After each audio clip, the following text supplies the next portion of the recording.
Welcome to the fourth of our series of lectures on the history of the computer.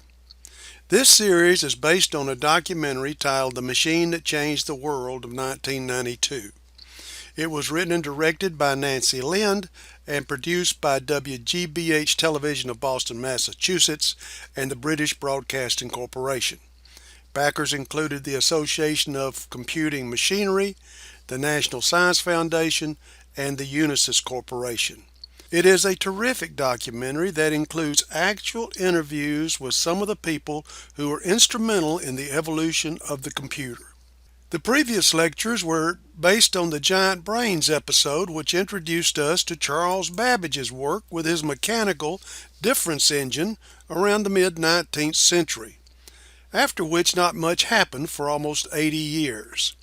And then around 1938, Konrad Zuse began building the world's first electronic computer. You may recall that Mr. Zuse was the first to use vacuum tubes to represent the zeros and ones of binary code. In the United States, these two men, J. Presper Eckert and John Mauchly, began building the ENIAC at the University of Pennsylvania for the United States Army. While the two Americans were working on their machine, this man, Dr. Freddie Williams, was working on radar research for the British. After World War II ended, Dr. Williams built the Manchester Mark I, which was the first computer with electronic storage. Then Dr. Maurice Wilkes built the EDSAC at the University of Cambridge, also in Great Britain. Also during the war, Dr. Alan Turing was working to break the encrypted code of the German Enigma. Dr. Turing thought that computers could do much more than just calculate, and he became known as the father of artificial intelligence. We ended the Giant Brains episode with the invention of the transistor by Bardeen, Brattain, and Shockley, which replaced the vacuum tube. Now we move on to the second episode of The Machine That Changed the World, the thinking machine. After the war, Drs. Eckert and Mauchly came to the conclusion that there was a commercial market for a computer, so they started their own company, the Eckert and Mauchly Computer Corporation. Here in this website at computerhistory.org, J. Presper Eckert and John Mauchly, the major figures in the creation of the ENIAC, left the University of Pennsylvania, Moore School of Engineering at the end of World War II to found their own firm. They had hoped to be the first to exploit the new concept of the stored program computer, but were hampered by a lack of funds and to some expense by the bureaucracy surrounding their only major customer, the Census Bureau. They sought other investors, but never had enough to properly complete their projects. Although the two men were brilliant engineers, they were not necessarily great businessmen. Almost from the beginning, they struggled with financing. The computer that they were building would become the UNIVAC, and this machine was to become an international celebrity.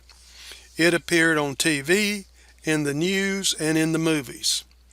There is a really interesting story in this episode of the documentary about how CBS News tried to use the UNIVAC as part of their 1952 presidential election coverage. In any event, Eckert and Mauchly struggled with their fledgling computer company.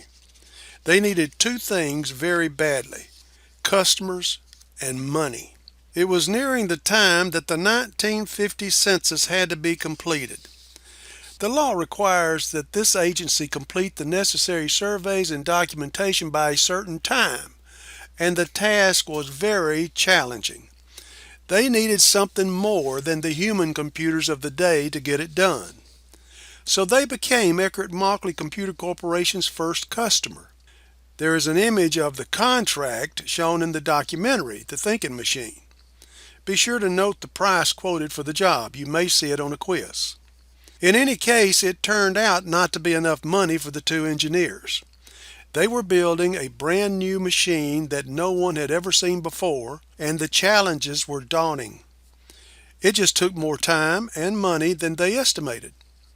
The UNIVAC would be delivered, but as we shall see, it wouldn't be by the Eckert and Mauchly Computer Corporation. Their second customer was to become the Prudential Insurance Company. Federal law mandated that they update their actuarial tables. In order to price insurance products and to ensure the solvency of insurance companies through adequate reserves, actuaries must develop projections for future insured events, such as death, sickness, and disability. To do this, actuaries develop mathematical models of the rates and timing of events. They do this by studying the incidence of these events in the recent past and sometimes developing expectations of how these past events will change over time and deriving expected rates of such events in the future, usually based on the age or other relevant characteristics of the population. The availability of computers and the proliferation of data gathering about individuals has made possible many more complicated calculations than those used in the past.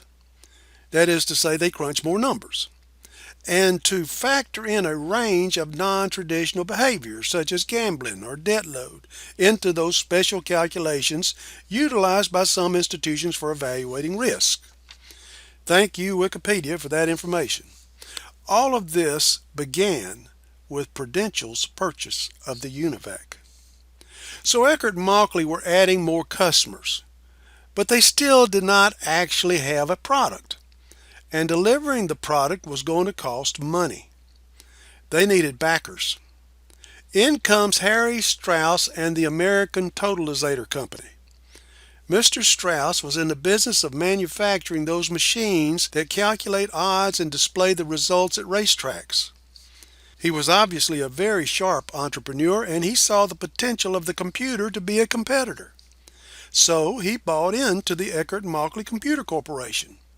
In doing so, he brought some badly needed money into the company.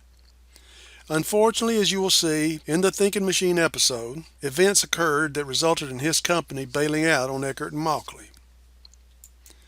Okay, let's take a break right here and look over our notes for this lecture. When we return, we will continue with our series of lectures on the history of the computer.